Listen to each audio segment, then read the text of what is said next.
last time you ended up with a question that we didn't have enough time to discuss. We can start discussing it today. Your question was like, why would people do that?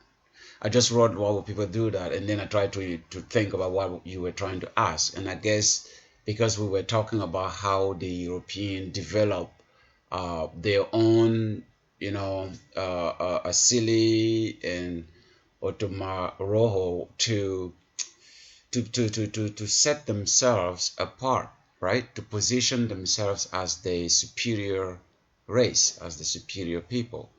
And it was put together by piece, and many factors came together to support it, to support that ideology, that project, basically a human project.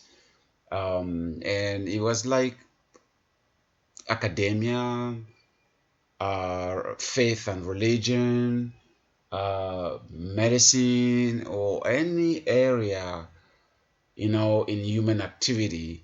They were able to control it and fill those areas with the ideologies that they've built for themselves to set themselves apart from the rest, giving themselves the authority to invade other people who were not like them, and pretend they were bringing civilization, right? They were coming to save the primitives, the savages from themselves and from their ignorance, and bring them into civilization. So they had like the moral obligation, the white man's burden, the moral obligation, the God-given right. They believe in God, quote unquote, and didn't believe in God. That is another debate, because first they use religion to really control so many things from a belief system point of view, and then they started rising against their own religion by now developing another religion, which is science, and then they now conflicting but still working towards the same goal. So it's a little complex when you look from their own perspective. Religion and the separation of power, the separation of church and government, the separation of religion, faith, and science, blah blah blah. That those little frictures among their own thing, but all of that still working towards the same goal. But that's another debate. So that is what we were talking. So, and that's where I guess your question came from.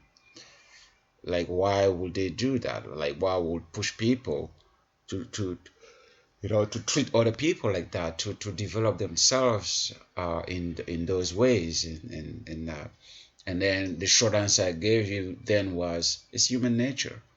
And then when we end the session, you say you want to really discuss a little bit more about human nature thing, because the answer I gave you was, it just has to do with power and control. I put that in bolded character here, and then you're like, power, control, but why? And I say, well, it's not human nature. Okay, so then I thought today we can actually have two segments of our meeting today. One, we will drill, we dig deeper into human nature, really kind of discuss that concept, and kind of like look at it from many perspectives, and how it applies in our lives today and all that, so it can give us an understanding of really who we are as human beings, and as not only human beings, but as human beings that are divided among themselves, and how that all works out. So and then the second segment, then we will start with the chapter 5 here, the image of other. But because I'm already assuming we will not have enough time to read a lot into chapter 5, so I just kind of prepare the first part of chapter 5, the complement of the European self-image. So hoping that we'll have enough time to at least cover that, because the part that comes after that is pretty intense, pretty substantial, because it really addresses the core of the things that we're talking about, especially you and I and me and people who are like us, like why the order is black, non-white. So here she really goes deep. It like this Marimba woman, she doesn't hold back. Like she really, she punches hard. So then we will, that will need its own time to delve into it.